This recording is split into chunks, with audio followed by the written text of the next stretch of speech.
Bismillahirrahmanirrahim. Assalamualaikum warahmatullahi wabarakatuh. Alhamdulillah. Alhamdulillahilladzi an'amana bi ni'matil iman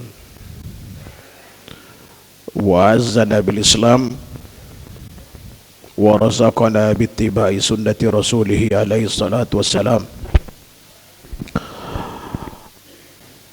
Ala pami ashabihil kiram, asyhadu an la ilaha illallah wahdahu la syarika lah wa asyhadu anna Muhammadan abduhu wa rasuluhu sayyidul anam. Allahumma salli wa sallim ala Muhammad wa ala alihi wa sahbihi wa sallama tasliman katsira. Amma ba'd. Ikhwan dan akhwat sekalian yang dirahmati Allah Subhanahu wa taala. Alhamdulillah, di penghujung bulan Zulhijjah, Allah Subhanahu wa taala pertemukan kita dalam keadaan sehat walafiat. Salawat serta salam senantiasa kita berikan pada Nabi kita Muhammad sallallahu alaihi wasallam beserta para kerabat, sahabat dan pengikut setianya sampai hari kiamat nanti. Bermaaf, di suaranya sedang pemulihan karena baru pulang dari haji. Hadiahnya biasanya itu batuk pilek.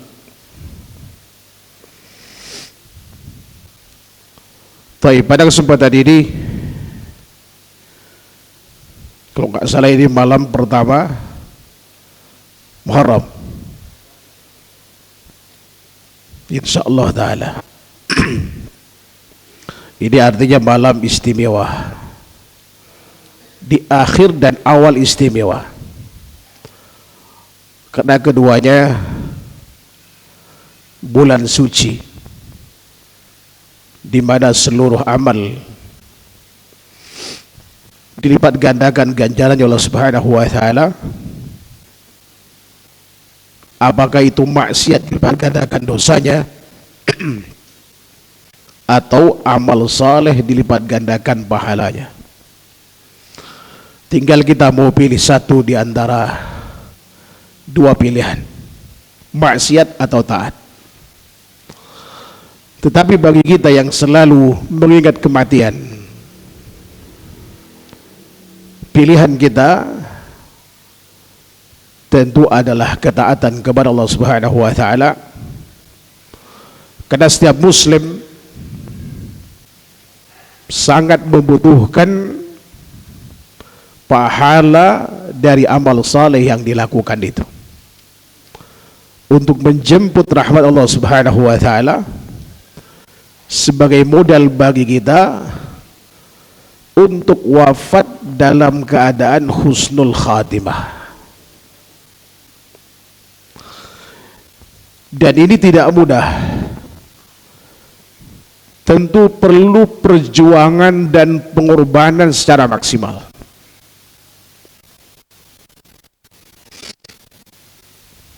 Mengingat istiqamah dalam ketaatan kepada Allah Subhanahu wa taala bukan perkara yang ringan. Itu perkara yang sangat berat. Bahkan dirasakan oleh Nabi kita Muhammad sallallahu alaihi wasallam ketika turun firman Allah Subhanahu wa taala dalam surah Hud, ketika Allah Subhanahu wa taala berfirman, "Fastaqim kama umirta," dan istiqomahlah Anda, artinya wahai Muhammad, sebagaimana yang diperintahkan kepadamu. Rasulullah SAW berkomentar pada saat itu, "Syayyabatni Hud wa ahwatuha." Surah Hud artinya mengandung perintah istiqamah dan surat-surat yang mengandung perintah semisal itu membuat rambutku uban. Artinya menunjukkan bahwa istiqamah itu perkara yang berat.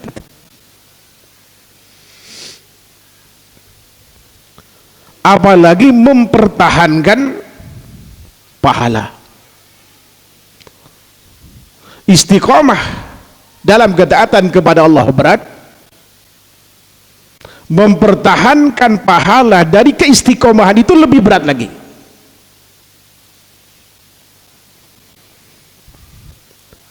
Bahkan ada orang yang rajin ibadah, Rasulullah katakan tidak ada kebaikan padanya, padahal tiap hari melakukan ibadah sunnah di samping yang wajib, hanya karena lisannya tidak dijaga.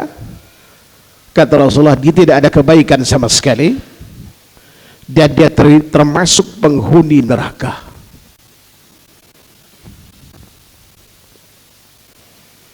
Karenanya menjadi penting pada kesempatan ini, saya dikasih waktu hanya sampai jam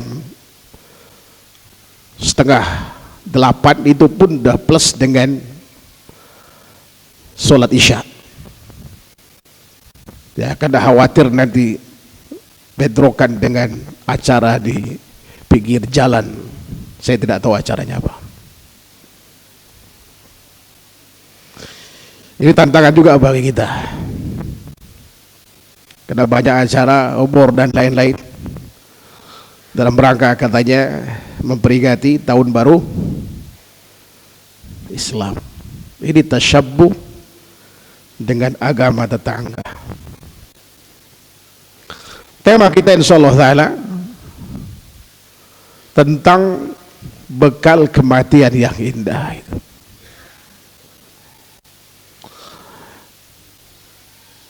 Mari kita lihat kondisi kita sekarang ini.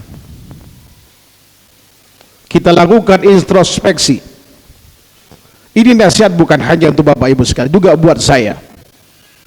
Saya juga selalu berhitung dengan usia. Sekarang sudah masuk ke 51 usia saya. Hitungan masehinya. Kalau hitungan hijriahnya sudah masuk 51 mau 52 ini. Itu umur kita yang sebenarnya. Berarti jatah hidup saya kalau 60 tahun tinggal berapa, Pak? Hah? Ya, 8 tahunan lagi, 8 tahun setengah lagi. Itu kalau 60, kalau 70 berarti tinggal 18 tahun setengah. Ya kan? Namun selera tidak pernah tua, selalu 17 tahun, tidak pernah tua selera itu. Mari kita lihat sejak balik apa yang kita lakukan sampai detik ini, karena semua kita pengen surga dan gak mau neraka, itu pasti. Sementara pilihan di akhirat itu cuma ada 2 pilihan tempat, baik itu dalam barzah atau di akhirat. Dalam barzah ada lubang api neraka, ada taman surga. Di akhirat ada surga, ada neraka. Tidak ada pilihan lain selain 2 pilihan ini. Jalan telah dibentangkan. Rasulullah telah jelaskan apa yang kita butuhkan untuk ke surga, sebenteng dari api neraka itu telah jelaskan. Tinggal sekarang ini kesungguhan kita.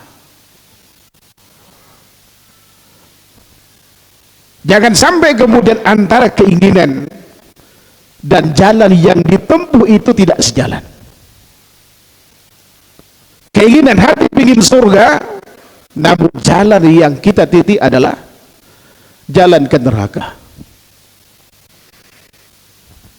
Pepatah Arab mengatakan tarjun najata walam tasluk masalikah fa inna as-safinata la tajri 'alal yabas.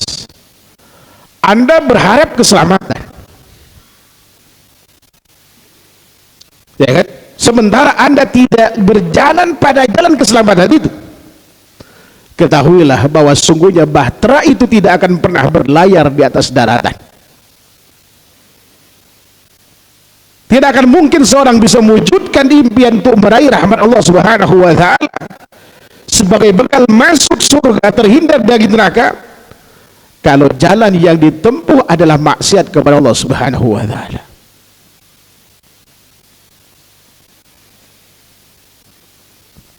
Di semua majelis ketika ditanya pengen surga apa neraka, pasti jawabannya adalah surga. Tapi kalau ditanya dari sejak balik sampai detik ini, kira-kira lebih banyak mana antara maksiat dengan ketaatan? Banyak apa? Maksiat. Antara keinginan dan jalan yang ditempuh belum sejalan. Sementara usia kita sekarang berapa rata-rata ini? Mungkin sudah di atas 40. Yang Allah sebutkan angka ini, antum baca di dalam surah Al-Ahqaf ayat 15 itu. Usia 40 tahun Allah sebutkan di ayat itu. Sebagai isyarat agar kita ekstra waspada ketika sudah di angka 40 itu. Karena 2/3 dari usia kita telah kita lalui. Tinggal tanyakan pada diri kita, lebih banyak mana antara maksiat dan ketaatan, agar sekarang ini kita termotivasi apapun situasi dan kondisi kita sekarang untuk membekali diri sebelum kematian datang. Tidak ada kata terlambat. Tidak ada kata terlambat. Kematian itu pasti. Bahkan Allah sebutkan di 145 ayat di Al-Quran. Ini mengisyaratkan kalau manusia banyak lupa akan kematian itu. Sampai diingatkan di 145 ayat di Al-Quran tentang kematian. Bahkan Rasulullah SAW secara khusus memerintahkan kita akhiru min dzikri hadimil ladzat, perbanyaklah oleh kalian untuk mengingat penghantut kelezatan, itu kematian. Orang yang mengingat kematian, jangankan kelas sahabat, Pak. Salah seorang sopir yang pernah nyupirin saya, beliau nggak pantas, saya nggak berani beliau sopir. Sebenarnya beliau ini adalah orang yang memang hidupnya pengen ngejar akhirat. Beliau teknisi di Freeport, Pak. Gaji besar ditinggalkan karena nggak bisa ngaji dan terkadang nggak bisa sholat berjamaah.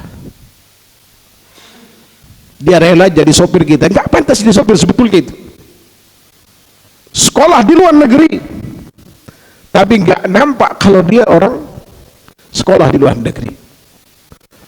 Banyak perusahaan besar minta beliau jadi konsultan, cuma syaratnya saya bisa sholat di waktu apa tidak di masjid,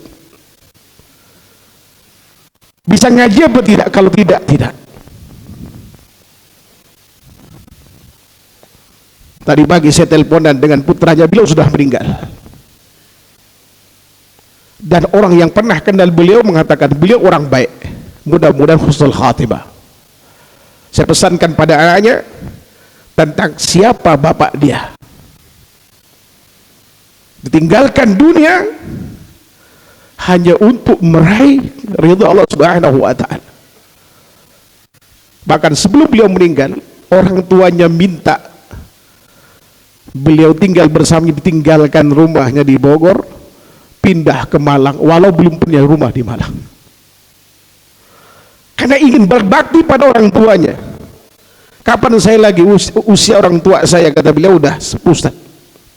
Ternyata duluan beliau dibanding ibunya, ibunya masih hidup sampai sekarang. Apalagi di zaman sahabat Nabi SAW. Kita tahu cerita bagaimana sahabat mulia Abdurrahman bin Auf mempersiapkan diri untuk akhiratnya. Hanya mendengar pernyataan Aisyah radhiyallahu anha ketika kabilah dagangnya datang masuk pintu kota Madinah. Aisyah bertanya, itu punya siapa? Seorang sahabat mengatakan, milik Abdurrahman bin Auf. Apa kata Aisyah pada saat itu? Sungguh apa yang ada di sisi Allah Subhanahu wa taala jauh lebih baik. Perkataan ini disampaikan kepada Abdurrahman bin Auf, segera tergopoh-gopoh datang mengkonfirmasi kebenaran pernyataan Aisyah. Ketika dibenarkan, apa kata Abdurrahman bin Auf? Seluruh harta ini milik Islam dan kaum muslimin. Apakah Abdurrahman bin Auf miskin kemudian? Tidak. Sampai ada ungkapan yang sangat populer dari beliau, "Fa'akbarat alayya dunya hatta law fatahtu hajaran latawaqqa'tu annahu tahtahu dhahaban aw fiddah." Dunia mengejar-ngejar saya sampai andai kata saya membuka batu, saya yakin di bawahnya ada emas dan perak. Di setiap usaha yang beliau buka selalu berhasil.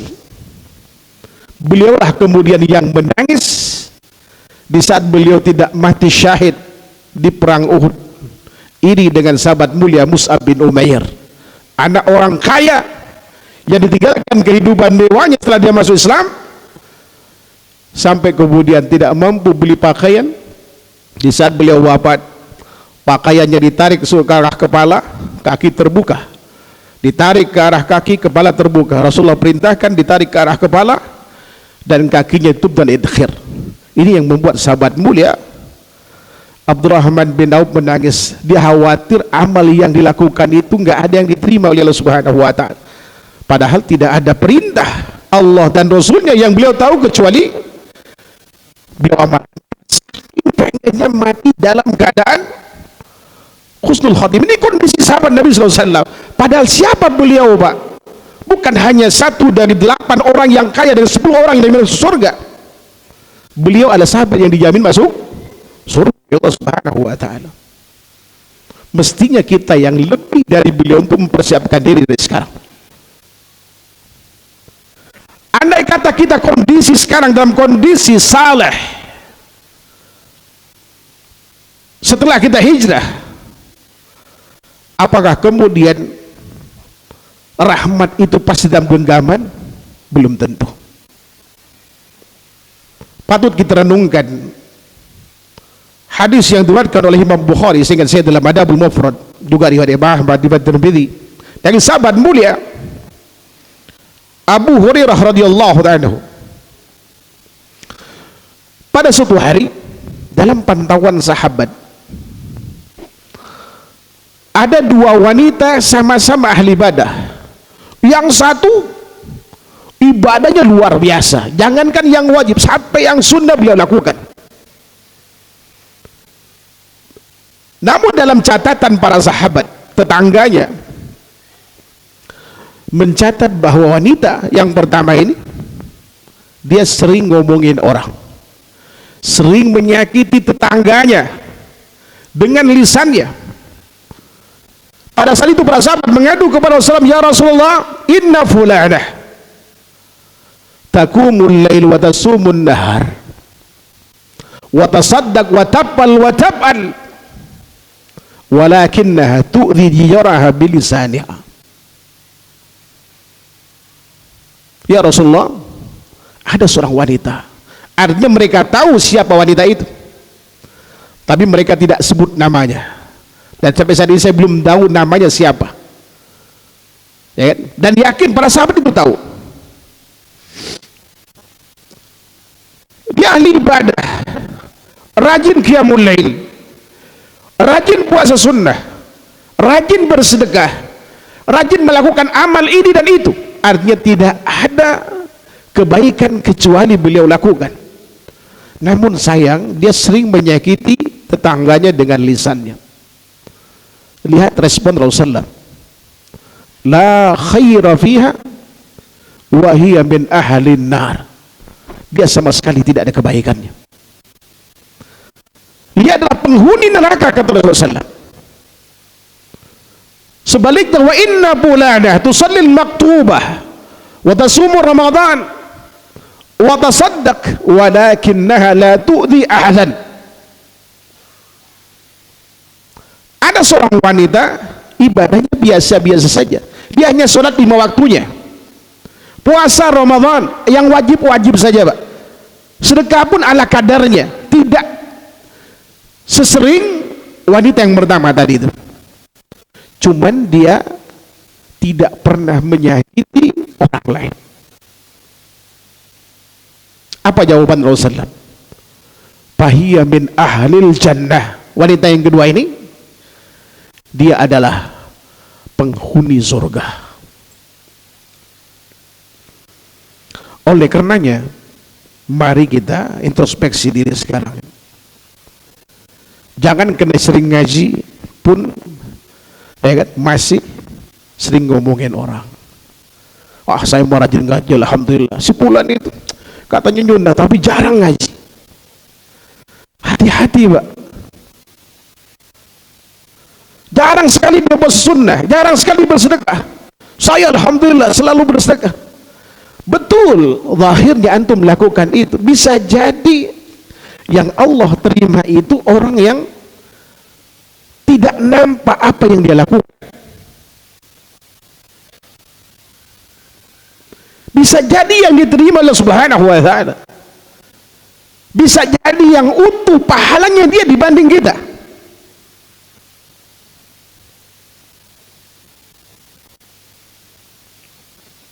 Ini hati-hati. Bahkan mayoritas yang menyebabkan orang masuk neraka, kata Rasulullah, al-ajwafan. Aktsaru ma yudkhilun nasa nar al-ajwafan.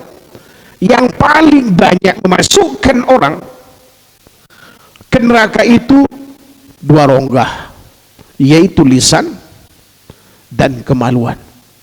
Ini paling banyak. Makanya Rasulullah katakan, man kana yu'minu billahi wal yawmil akhir falyakul khairan aw liyasmut. Ini ciri orang yang beriman. Barang siapa yang aku beriman kepada Allah, beriman kepada yaumil akhir, berkata baik atau diam.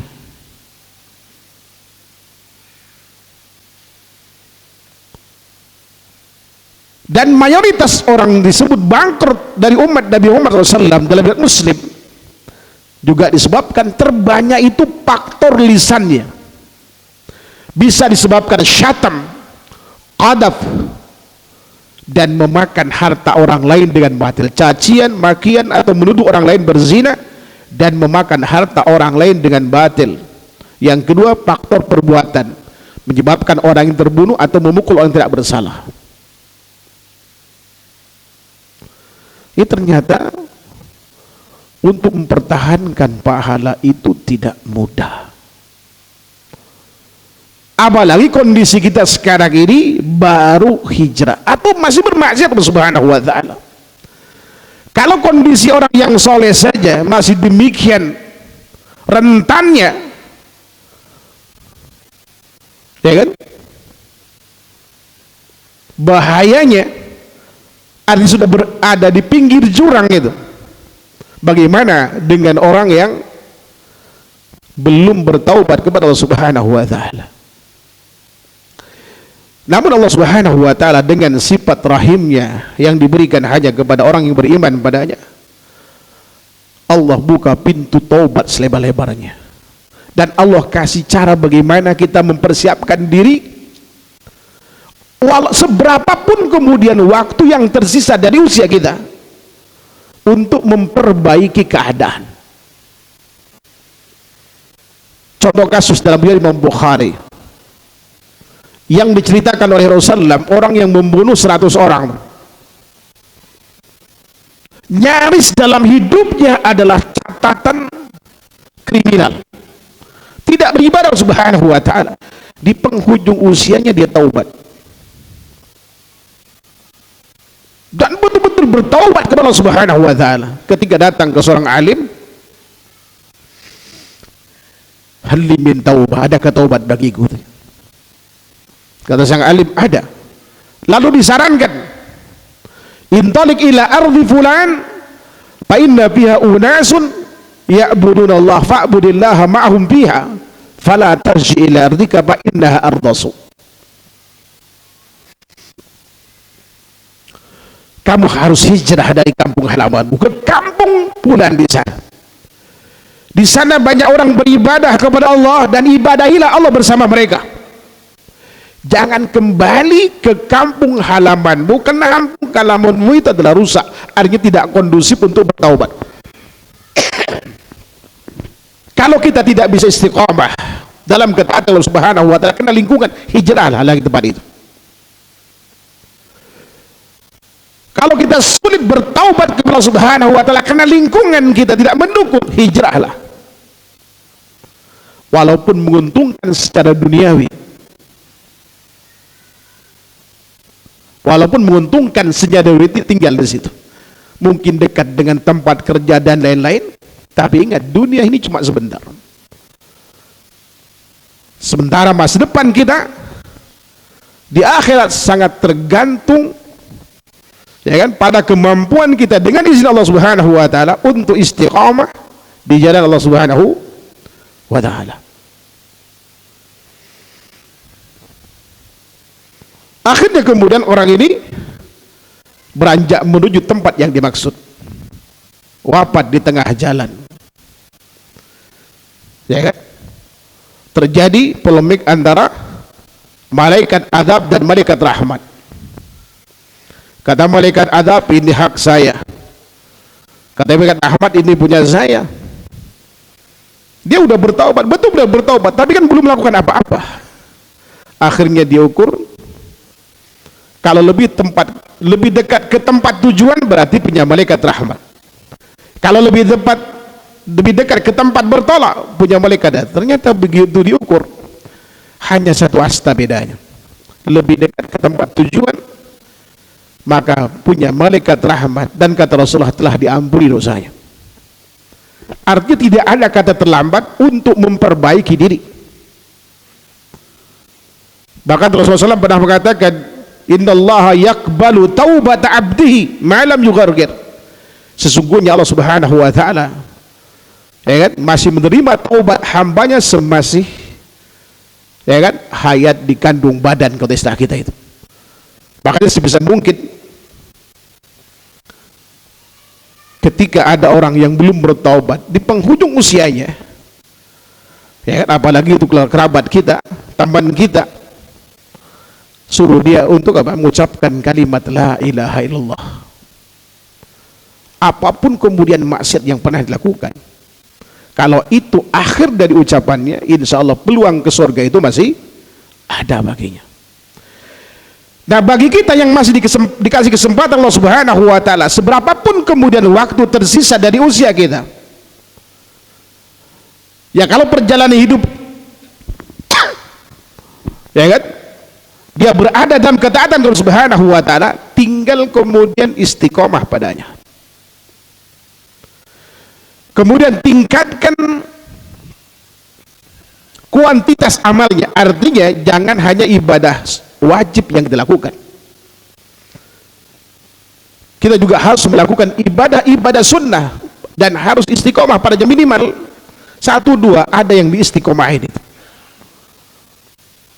Karena taufik dan istiqamah di jalan Allah Subhanahu wa taala hanya didapatkan ketika seorang itu mampu meningkatkan kuantitas ketaatannya kepada Allah Subhanahu wa taala.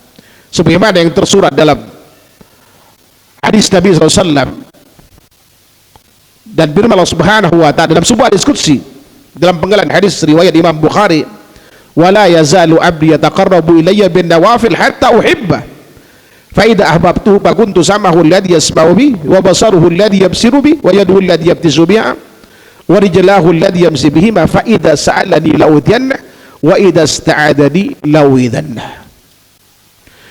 Semasa hambaku mendekatkan diri padaku dengan ibadah sunnah di samping yang wajib, sampai aku jatuh cinta padanya. Kalau aku telah mencintainya, maka pendengaran yang dengannya mendengar adalah aku, penglihatan yang dia melihat ada aku, tangan yang dengannya memukul ada aku, kaki yang dengannya berjalan ada aku. Artinya kata para ulama, orang ini akan senantiasa mendapatkan hidayah taufik dari Allah Subhanahu wa taala, sehingga pendengaran, pandangan, mata, tangan dan kakinya tidak akan digunakan kecuali dalam ketaatan Allah Subhanahu wa taala. Dengan kata lain, dia akan istiqomah sampai tutup usianya. Ini pentingnya bagi kita untuk melakukan apa? Peningkatan kuantitas amal. Jangan pernah meremehkan sekecil apapun amal itu, sebab itulah jalan keselamatan. Kita tidak tahu amalan yang mana yang diterima, amalan mana kemudian yang masih utuh pahalanya. Makanya para sahabat Nabi SAW itu berlomba-lomba melakukan amal di atas amal yang mereka lakukan. Tidak pernah puas dengan amal yang telah mereka lakukan sampai tutup usia mereka, dan itulah yang Allah perintahkan kepada kita. Di dalam dua ayat dalam surah Al-Imran, Subhanahu wa ta'ala berfirman, ya ayyuhalladzina amanu taqullaha haqqa tuqatih wa la tamutunna illa wa antum muslimun. Hai orang beriman, bertakwalah kalian kepada Allah sebenar-benar takwa, dan janganlah kalian sekali-kali mati kecuali dalam keadaan Islam. Orang yang memiliki amalan-amalan yang dia istiqomah padanya, dia berdoa kepada Allah agar mati dalam kondisi itu, insya Allah Allah kabulkan. Banyak contoh kasus. Ada seorang Kuwait, dia pengen mati dalam keadaan baca Al-Quran, baik dia baca Al-Quran dari mushaf atau kemudian dari hafalannya. Dan Allah Subhanahu wa ta'ala berikan pada saat dia mau umrah, di atas pesawat ketika saudara-saudaranya tidur, dia baca Quran. Dan pada akhirnya Quran itu ditaruh di wajahnya, dikira beliau tidur, ternyata begitu dibangunin sudah tidak ada lagi. Seorang marbot masjid di Saudi Arabia, setelah selesai dia menghidupin lampu pagi waktu subuh, AC dihidupin, dia duduk seperti biasanya nunggu adzan, dia baca Al-Quran. Tiba waktu adzan, dia pulang, ya kan? Ternyata beliau wafat sedang membaca Al-Quran. Ya, menurut cerita kawan-kawannya bahwa beliau memang punya tekad ingin mati sedang membaca Al-Quran. Oleh karena kita harus ada amal sunnah di samping yang wajib tentunya, yang kita istiqamah padanya. Siapa tahu Allah wafatkan dalam kondisi itu kita.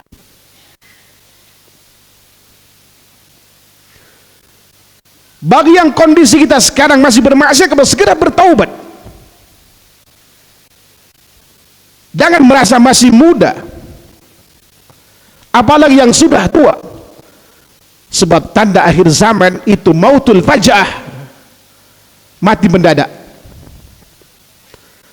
Berapa banyak kemudian orang yang sedang berolahraga, antum lihat di YouTube Sekaratul Maut, ada seorang pemain bola hanya kena kartu kuning, nggak terima, kemudian dia jatuh.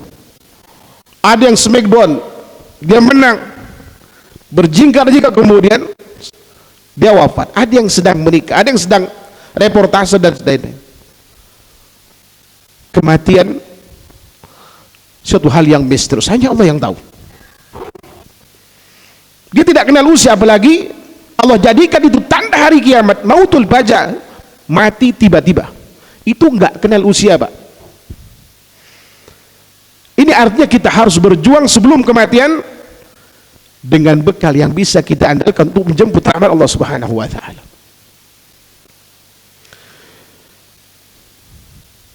Bagi kita yang tidak punya harta, perbanyak lakukan amal. Karena banyak amal yang tidak perlu mengeluarkan harta. Atau anjurkan orang kaya untuk melakukan mendermakan hartanya di Allah Subhanahu wa ta'ala. Sekalipun kita tidak mampu melakukan, andai kata mereka melakukannya sebab kita akan mendapatkan pahala seperti orang yang melakukannya itu. Man dalla ala khair falahu mislu ajri fa'ili, kata Rasulullah. Apalagi antum yang punya harta, ya kan? Orang kaya itu mudah untuk masuk surga, ya kan? Dan mudah juga untuk masuk neraka. tergantung bagaimana kita memanfaatkan harta itu. Ya kalau kita hitung dari 10 orang yang dijamin masuk surga, 8-nya kaya, 2 miskin. Jadi peluang kaya miskin itu sebetulnya untuk surga sama. Tergantung ketaatan kita kepada Allah Subhanahu wa taala. Ulama berdebat tentang siapa yang paling istimewa antara muadzin dengan imam. Kata Syekhul Islam Ibnu Taimiyah rahimahullahu taala, paling istimewa adalah muadzin. Di antara alasannya adalah seorang muadzin dia mendapatkan pahala salat dari seluruh orang yang mendengar adzannya.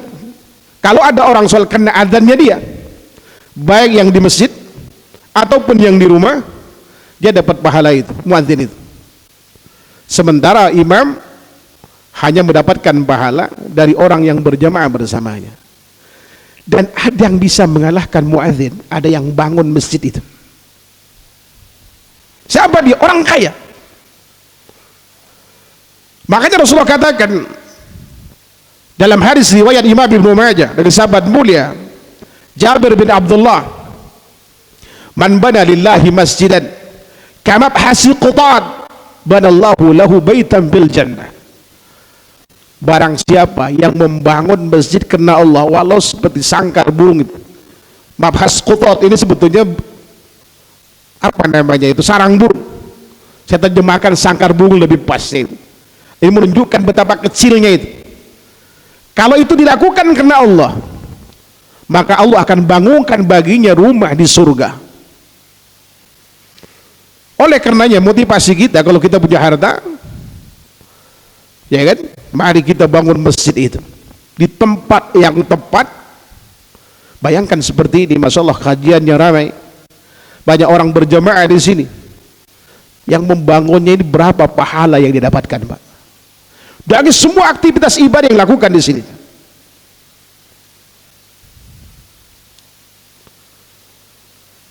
Yang berikutnya banyak sekali yang bisa dilakukan oleh anda yang kaya. Perhatikan juga janda. Termasuk kita yang barangkali hanya mampu ngasih makan, ya kan, sekali sehari, bantu dia.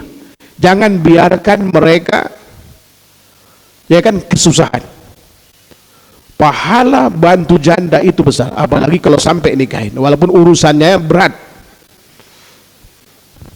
karena harus kompromi dengan yang di rumah. Paling tidak, ya kan, kita bantu semampu kita. Antum yang punya lembaga pendidikan, kalau bisa gratisin anaknya, walau tidak semua janda miskin. Saya punya stok janda-janda kaya yang punya perusahaan besar, banyak, cuman nggak mau nikah lagi, ya kan. Beberapa waktu haji bersama kita, kerjanya beliau masya Allah itu, dia aja impak luar biasa, duitnya nggak berseri. Bapak Ibu yang dirahmati Allah Subhanahu wa taala, bagi kita yang tidak punya harta, rajin-rajin qiyamul lail, ya kan, puasa sunnah, itu pahalanya besar. Dan orang yang kaya bisa mendapatkan pahala ini hanya dengan nyantuni janda, Pak, dan orang miskin. Dalam hadis sahih riwayat Bukhari, Rasulullah pernah bersabda, "As-sa'i 'alal armalah wal masakin kal mujahid fisabilillah wa kalladzi yakumul lail wa yasumun nahar." Orang yang gemar nyantuni janda dan orang miskin, dia seperti orang yang sedang berjihad fisabilillah. Pahala jihad dapat dengan menyantuni orang miskin dan janda tadi. Pahala qiyamul lail dan puasa sunnah dia dapatkan. Kenapa yang disebutkan pahala jihad qiyamul lail? Karena 3 amal besar ini sulit kita raih pahalanya. Kita rajin qiyamul lail, belum tentu kita dapatkan pahalanya. Sebab Rasulullah katakan, "Rubba qa'imin haddu min qiyamihi as-sahar." Berapa banyak orang melakukan qiyamul lail, bagian dari qiyamul lail yang ia peroleh hanya begadang, gak dapat apa-apa. Banyak sebabnya, di antaranya juga update status, gak ikhlas kan Allah Subhanahu wa taala. Begitu pula puasa, pahalanya besar. Tidak ada amal yang pahalanya lebih besar daripada puasa, baik wajib ya termasuk yang sunnah. Sebab Rasulullah bersabda dalam hadis qudsi riwayat Imam Bukhari itu, kullu amal ibni adam yudha'af al-hasanatu bi asyri amthaliha ila 700 dhifin, faqala azza wa jalla. Ini riwayat Muslim. Kullu amal ibni adam yudha'af al-hasanatu bi asyri amthaliha ila 700 dhifin, faqala azza wa jalla illa siyam fa innahu li wa ana ajzi bihi. Betul, ini riwayat Bukhari. Setiap perbuatan anak Adam dilipat gandakan pahalanya dari satu kebaikan menjadi 10 sampai 700 kali lipatnya, kecuali puasa, itu milikku, aku akan berikan pahala dengannya. Imam Ibnu Rajab Al-Hambali ketika mengomentari hadis ini, beliau berkata, kenapa Allah Subhanahu wa taala membatasi, ya kan, seluruh amal anak Adam dibatasi dengan nominal tertentu, kisaran 1 sampai 700 kali lipat. Seluruh amalnya, kecuali puasa tidak dibatasi dengan nominal tertentu. Alasannya kata beliau, karena puasa adalah kesabaran, sementara pahala sabar itu tanpa batas. Lalu beliau mengutip firman Allah Subhanahu wa taala, penggalan ayat 10 dari surah Az-Zumar, Allah berfirman, innama yuwaffas sabiruna ajrahum bighairi hisab. Hanya orang yang sabarlah yang akan diberikan pahala tanpa batas. Jadi puasa dan qiyamul lail pahalanya besar, namun tidak mudah. Tapi itu bisa didapatkan dengan menyantuni janda dan orang miskin. Kalau rutin kita lakukan, di situ ada pahala, ada ampunan dosa, dan surga seluas langit dan bumi. Antum bisa baca nanti surah Al-Imran ayat 133, 134 sampai 136. Orang yang akan mendapatkan ampunan surga, ampunan dosa dan surga seluas langit dan bumi. Yang mampunya misalkan wakafkan tanah untuk masjid, ya kan, atau kemudian untuk pesantren, untuk rumah Quran, atau join wakaf, walau antum 1 meter, 2 meter, 3 meter, fadhal, yang penting ada, ya kan. Dan amal-amal semacam ini yang bisa membantu kita, yang terus akan mengalir pasca wafatnya kita kelak itu. Apalagi kemudian kalau anak kita belum bisa diandalkan, atau bangun masjid, atau minimal tempat wudhunya, atau kemudian sumurnya. Kalau ada masjid baru, antum segera itu urusin sumurnya, ya kan. Paling habis kalau untuk daerah Jabodetabek mungkin 20 juta habis. Masjid saya dulu cuma 6 juta, rebutan jamaah itu, sampai sekarang digunakan untuk anak-anak penghafal Quran di samping orang yang sholat di masjid itu. Berapa pahala yang didapatkan? Hanya modal 6 juta.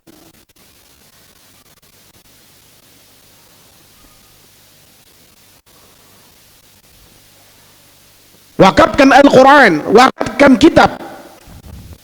Banyak sekolah-sekolah yang menggratiskan santrinya. Antum coba belikan itu buku pelajaran untuk mereka, atau kemudian wakafkan buku-buku Islam terjemahan atau yang versi Arabnya, taruh di perpustakaan. Selama kitab ini dibaca, ya kan, dan diamalkan, disebarkan, rata-rata mereka jadi dai, antum dapat pahalanya. Ini bagi mereka yang punya harta. Yang tidak punya harta, amalkan semampu yang bisa kita lakukan. Amal ibadah-ibadah sunnah yang disyariatkan, atau sebarkan ilmu melalui medsos. Kalau ada orang mendapatkan hidayah karena kita, baik ajakan kita, seruan kita melalui medsos, atau secara langsung, juga akan mendapatkan pahala. Di samping kita persiapkan anak-anak kita, cucu-cucu kita, ya kan, menjadi anak soleh dan solehah. Jangan takut kalau kemudian nanti anak itu kerjanya di mana. Karena kebanyakan, masya Allah, saya sering bawa orang-orang kaya. Nanti gimana anak saya Pak Ustaz, kerjanya di mana? Mereka nggak peduli kalau kemudian anaknya itu kelak jadi apa. Bahkan pacaran dibiarkan. Bahkan saya pernah ke satu rumah, seorang pejabat, anaknya menangis, perempuan di bagian saya. Itu siapa menangis? Anak saya lagi berantem sama pacarnya. Waliyadzubillah. Ini dayus. Alih-alih mempersiapkan diri untuk bekal kematiannya, justru dia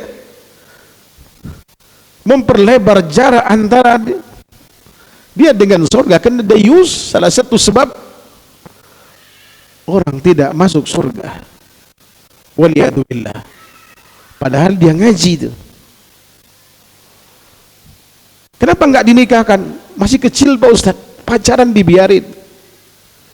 Waliyadzubillah. Di bagian depan rumahnya itu. Wallahu ta'ala alam. Adzan. Wa sallallahu Muhammad wa ala alihi wa sahbihi wasallam. Subhanakallahumma wa bihamdika asyhadu an la ilaha illa anta astaghfiruka wa atubu ilaik. Assalamualaikum warahmatullahi wabarakatuh.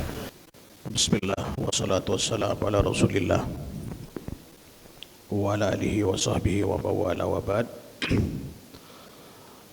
Sebagai penutup dari materi pada kesempatan kali ini, ada dua amal yang ingin saya sampaikan, yang insyaallah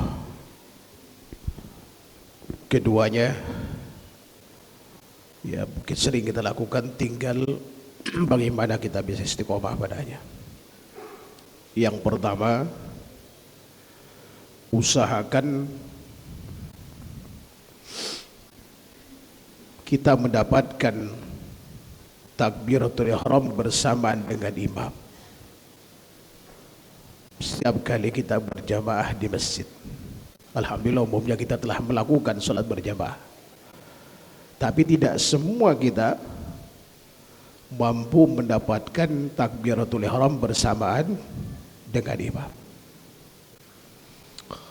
Ada keistimewaan tersendiri bagi kita yang mampu melakukan amali, itu mendapatkan takbiratul ihram bersama dengan imam selama 40 hari.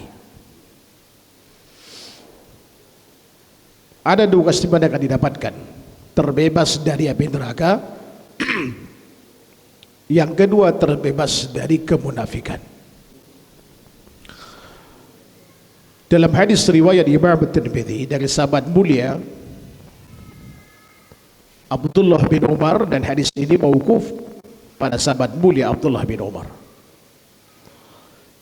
Namun terdapat dalam riwayat lain yang diriwayatkan oleh Imam Aslam Al-Wasid dalam Tarikh Wasid, ini marfu sampai kepada Rasulullah sallallahu alaihi wasallam, bahwa Rasulullah pernah bersabda, man shalla lillahi arba'ina yawman yudriku takbiratul ihram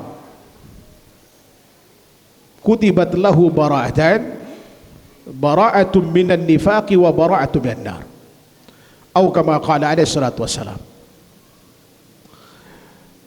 Barang siapa yang salat karena Allah selama 40 hari, ini hadis yang sahihnya, ada yang 40 kali, dan itu khusus di Masjid Nabawi, dan hadisnya dhaif, dhaifnya mungkar karena bertentangan dengan hadis sahih ini. Jadi barang siapa yang salat 40 hari karena Allah mendapatkan takbiratul ihram bersamaan dengan imam, maka dicatat baginya dua kebebasan: bebas dari api neraka dan bebas dari kemunafikan selama 40 hari. berarti kurang lebih 200 kali sholat. 1 kali 24 jam kali 5 kali sholat di waktu kali 40 berarti 200 kali sholat. Kalau kita berhasil mendapatkan takbiratul ihram bersamaan dengan imam dan kita lakukan itu karena Allah, bukan karena nggak enak sama teman semua ke masjid, insya Allah kita akan mendapatkan keistimewaan ini. Yang pertama. Yang kedua, yaitu mendawamkan sholat sunnah ratibah, ya kan, yang 12 rakaat. Ya kalau bisa dengan non rawatibnya, minimal yang 12 ini. Kalau amalan yang pertama membebaskan seorang dari kemunafikan dan membebaskan dari api neraka. Nah, amal berikut ini kalau kita lakukan, ada jaminan rumah di surga, bahkan ada jaminan masuk surga. Ada beberapa riwayat terkait dengan ini. Riwayat yang paling familiar dari Ummu Salamah, Ummu Habibah, dari Ummu Habibah dalam riwayat Muslim. Beliau pernah mengatakan, sami'tu Nabi sallallahu alaihi wasallam yaqul, aku pernah mendengar Rasulullah bersabda, man shalla isnatai asara rak'atan fi kulli yawmin wa laylah tatawu'an ghaira faridatin illa banallahu lahu baitan bil jannah. Atau ada syak, ada keraguan dalam riwayat ini, au bunya lahu baitum bil jannah. Aku pernah mendengar Rasulullah bersabda, barang siapa yang sholat 12 rakaat, ya kan, 12 rakaat siang dan malam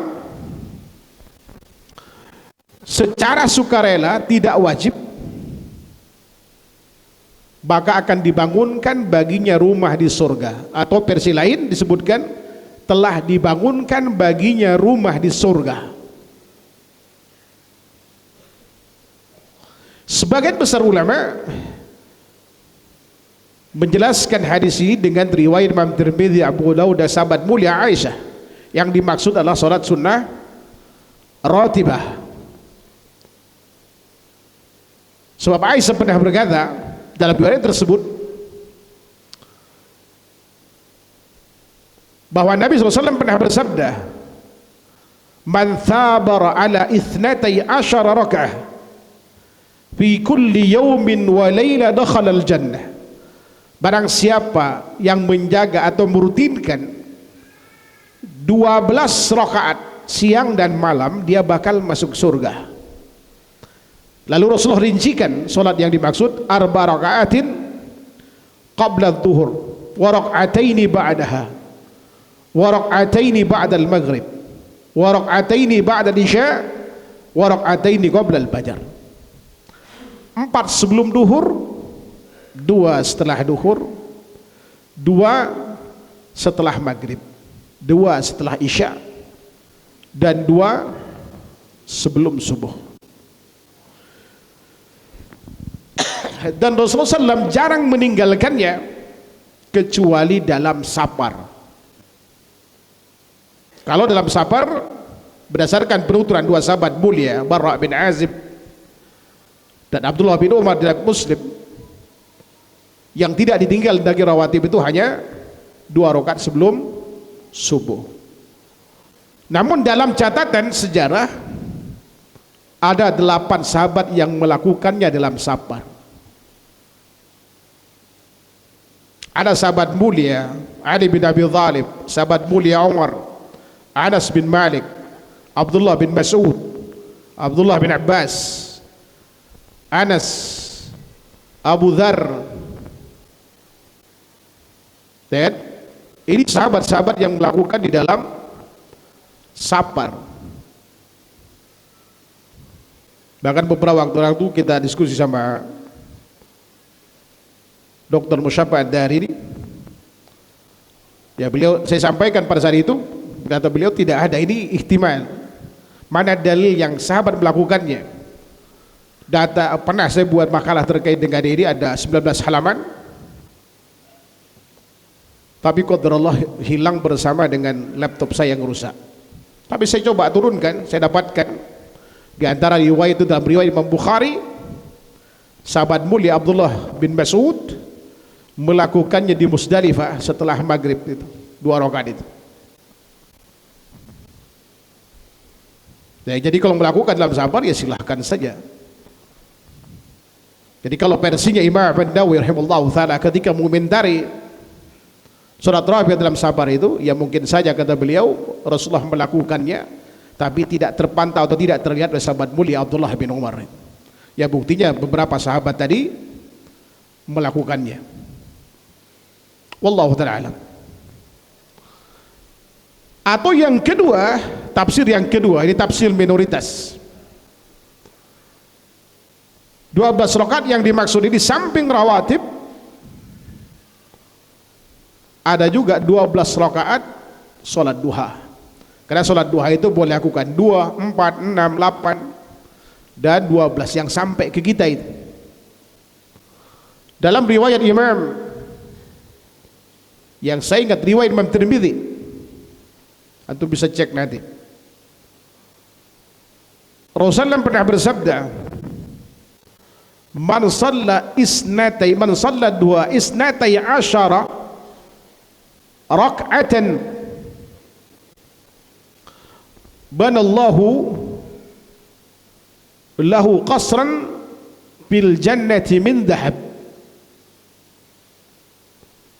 Atau kama qala alaihi salatu wasallam, barang siapa yang salat duha 12 rakaat, maka niscaya Allah Subhanahu wa taala bangunkan baginya istana di sorga terbuat dari emas, terbuat dari emas itu.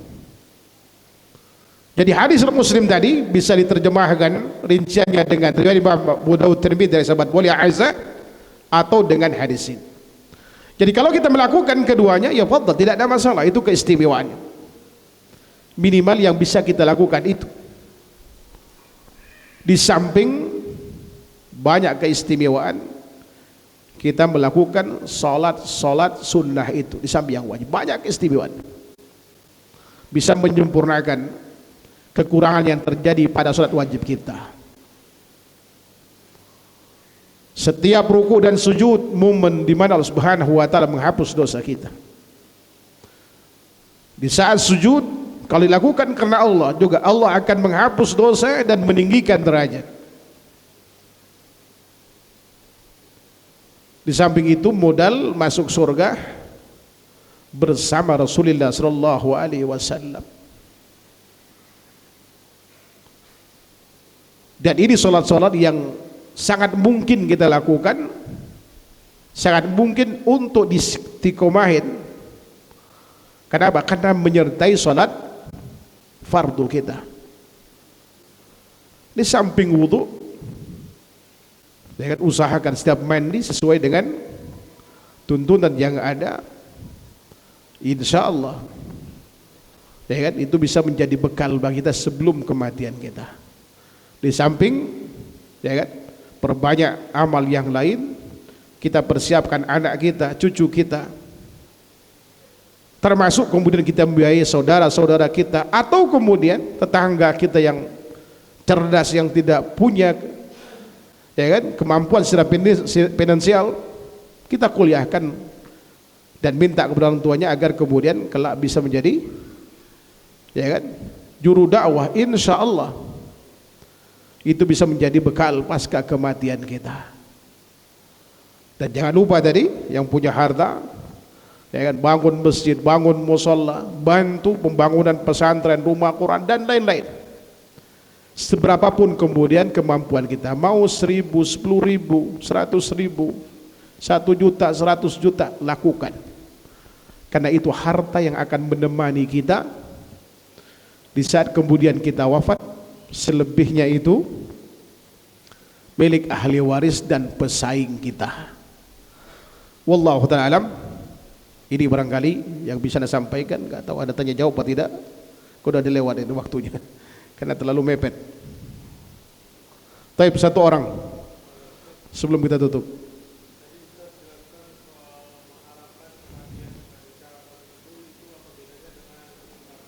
Kenapa?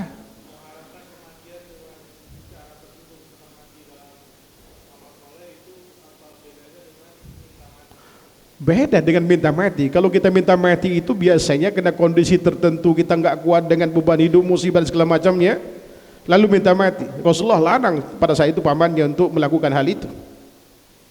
Tapi kalau kita minta wafatkan dalam keadaan Islam, kan kita nggak minta mati itu. Kita minta Allah Subhanahu wa taala diwafatkan dalam keadaan Islam. Minta mati tidak? Tidak. Hanya berharap kematian kita itu dalam keadaan Islam, dalam keadaan husnul khatimah. Dua hal yang berbeda. Mudah-mudahan Allah Subhanahu wa taala menganugerahkan kepada kita ya kan mati dalam keadaan husnul khatimah, dan itu harus diikhtiari. Tidak cukup hanya berharap. Sebab su'ul khatimah atau husnul khatimah seseorang itu sudah ditentukan Allah jauh sebelum kita wafat, dan termasuk satu dari 4 takdir yang Allah tentukan ketika kita berusia 120 hari atau 4 bulan dalam rahim ibu kita. Ditentukan amal, rizki, usia, dan akhir dari sebuah perjalanan hidup kita, syaqiyun am sa'id, bahagia atau sengsara, sul khatimah atau sulit, telah ditentukan. Dan ini bisa dirubah dengan 2 hal. Ikhtiar maksimal, semua yang saya sebutkan tadi itu ikhtiar maksimal kita. Di samping itu yang terakhir doa, ya kan, yang bisa berubah tadi 2 hal. Ikhtiar maksimal, sebab Allah berfirman dalam surah Ar-Ra'd, innallaha la yughayyiru ma biqaumin hatta yughayyiru ma bi anfusihim. Sesungguhnya Allah tidak akan berubah nasib suatu kaum sampai mereka sendiri yang merubah nasib itu. Yang kedua, Rasulullah katakan laudal qadaru illa doa, tidak ada yang bisa mudak takdir itu kecuali doa. Oleh karenanya di samping kita berikhtiar maksimal tadi, disempurnakan dengan doa. Perhatikan waktu mustajab doa, ya kan? Kondisi mustajab doa, tempat mustajab doa. Ya, tempat mustajab doa cuma ada di Mekah dan di Madinah.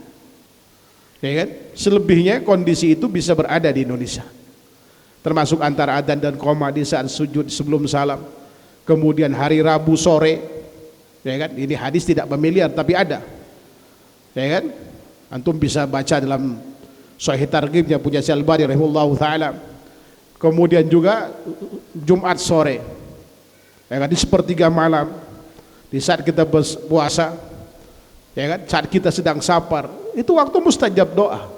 Manfaatkan, jangan hanya minta untuk nambah istri, nambah rizki, minta kepada Allah Subhanahu wa taala supaya bisa istiqamah dan husnul khatimah. Wallahu ta'ala a'lam. Wassallallahu Muhammad wa ala alihi wa sahbihi wasallam. Subhanakallahumma wa bihamdika asyhadu an la ilaha illa anta astaghfiruka wa atubu ilaik. Assalamualaikum warahmatullahi wabarakatuh.